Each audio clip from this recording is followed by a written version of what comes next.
Hey, welcome to You Ponder That, a daily devotional to get you thinking about the Word of God. And now, for today's devotion.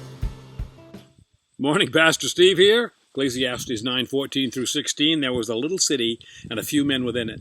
And there came a great king against it and besieged it and built great bulwarks against it. Now, there was found in it a poor wise man, and he by his wisdom delivered the city. Yet no man remembered that same poor man. Then said I, wisdom is better than strength. Nevertheless, the poor man's wisdom is despised, and his words are not heard. I read a number of years ago a book by Guy de Maupassant, Le Boil de Suif, which the translator had rendered a ball of fat. The story is set during the Franco-Prussian War, and it's about a group of French residents who leave their city and are headed toward Le Havre in a stagecoach. And the passengers, like there's 10 of them, they constitute kind of a representation of all of the French population during the 19th century. Well, due to the bad weather, the coach has only covered a few miles by midday.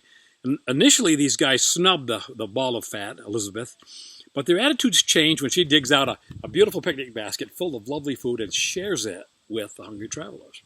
At a village, the carriage stops at a local coach house, and the occupants, hearing a German voice, realize they have blundered into Prussian-held territory. A Prussian officer detains the party at the inn indefinitely and doesn't tell them why. Well, over the next 2 days, they become impatient, and they finally, Boule de Suif tells them that they're being detained until she agrees to sleep with the officer.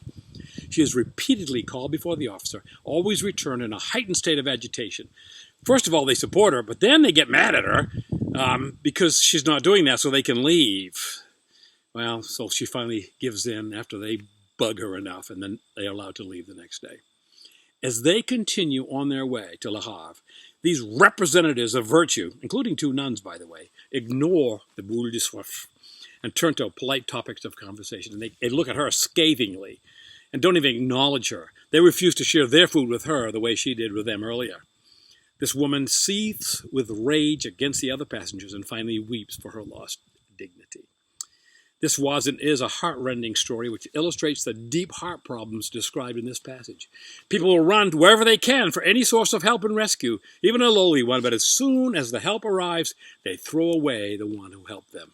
They throw him to the curb. But be of good cheer. Men may quickly forget, but God never does. He knows those who are his. 2 Timothy 2:19. He has a book of remembrance before him for those who fear the Lord in Malachi 3. And their names are written in heaven in Luke 10:20.